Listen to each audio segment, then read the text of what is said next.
What it do, bruh? Talk of the town, Nintendo, Doc Trey, still holding it down, still make the best games, and you know this, bro. It's the truth. You don't like it, you can have that seatbelt. Wow, so NVIDIA has announced yet an even newer Tegra processor. This one will be called the Xavier SoC. Even more efficient, even more powerful than the Parker Tegra X2 chip. Now, this chip will be manufactured on the 16 nanometer FF process, which is actually even newer and even more efficient than the standard 16 nanometer processor, which is still new. This will be an 8-core custom ARM CPU. By comparison, the X2 was 6-core. 4 of the cores were ARM's A57 cores, and the other 2 were NVIDIA's custom Denver cores, or an enhanced Denver cores, technically the Denver 2 cores. So 6 cores versus 8 cores. This new Tegra processor has a 512 core GPU versus the 256 core of the Tegra X1 and the Tegra X2. Now it's going to be on a new architecture called Volta. So that's even newer than the Pascal architecture that we were talking about, possibly powering the Nintendo NX. Now, this is crazy because the advancements that NVIDIA and ARM seem to be making on the mobile front, performance-wise, is starting to get pretty crazy now. This chip offers about a 4 times per watt performance advantage over even Pascal, which is new, right? It is able to display 8K HDR. Yeah, you heard me right. 8K HDR.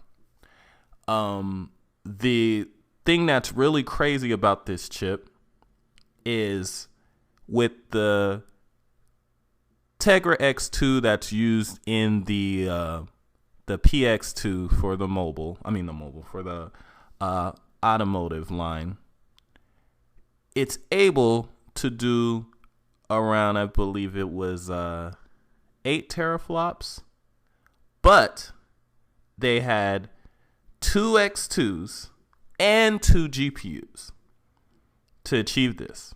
Now, what's crazy about this new chip is that it has the same performance of that, but on a single SoC. 1 GPU and 8 cores.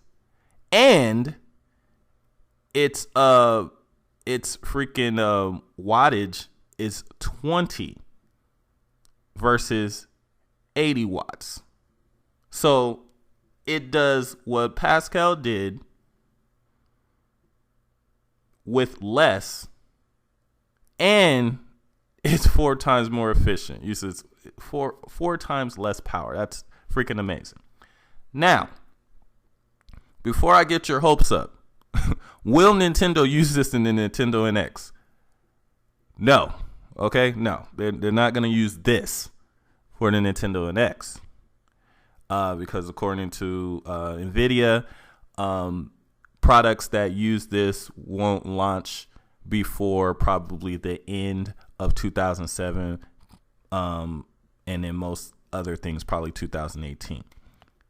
Now, the reason why this correlates with the Nintendo NX is because if the Nintendo NX is in fact using a custom Tegra processor, which it probably is, looking at how these advances that they were able to come up and performance gains in just this short amount of time shows that a custom Tegra processor releasing for the NX in 2017 is probably going to perform and be a lot more efficient than the rumored Tegra X1 that was powering the dev kits.